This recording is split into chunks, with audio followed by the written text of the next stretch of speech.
Hey, what's going on, guys? The Horror Man back with a Wild Eye review of Amityville Vampire.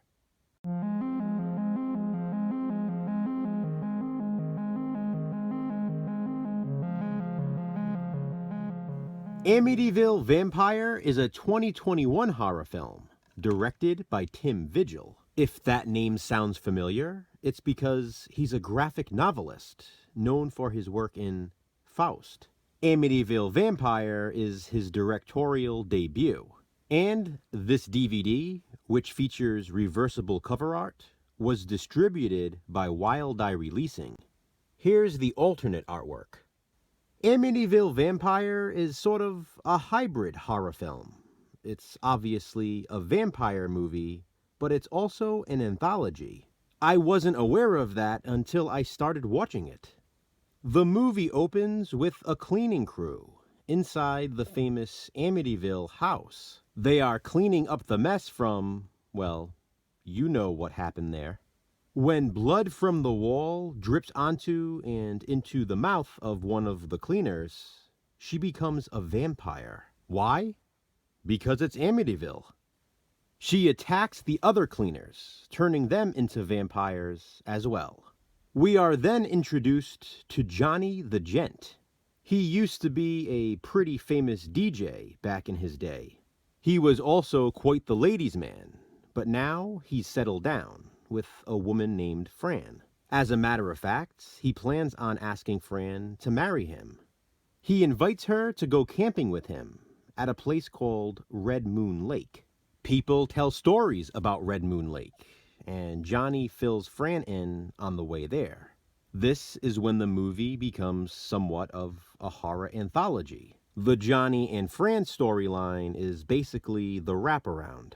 The first story he tells is about an office worker named Gloria, who works for a woman named Lilith. It's the day before Thanksgiving, and that night at work, the two have a pretty personal conversation.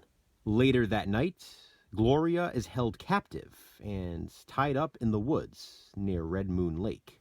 It turns out that Lilith is a vampire, ready to feast on Gloria's blood. The reason she was selected, though, is interesting. It's because she's depressed and suicidal. Apparently, according to Lilith, vampires can feel the emotions of their victims when they drink their blood. Sadness, depression, and especially suicidal thoughts are a tasty treat for vampires. Lilith also claims by taking Gloria's life, she is freeing her from those negative emotions. Drinking the suicidal blood of Gloria gives Lilith a better appreciation of life. Johnny's next story is about a very religious man named Caleb, who already lost his daughter previously. Still grieving over her death, he must now deal with his dying wife.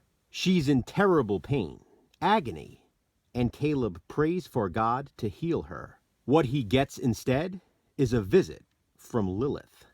And Lilith has brought Caleb a surprise. His daughter Chastity, back from the dead. Lilith offers Caleb a deal to help his wife. But making a deal with a vampire is like making a deal with the devil. Of course, Caleb has no idea that Lilith is a vampire. She claims instead to be the first woman God ever created, before Eve. As you can imagine, it doesn't work out for Caleb when he takes the bait. Amityville Vampire starts to wrap up when Johnny and Fran arrive at Red Moon Lake. In the woods not far from where they set up camp, 3 men have kidnapped a woman from a club. She's tied up, and they're ready to have their way with her.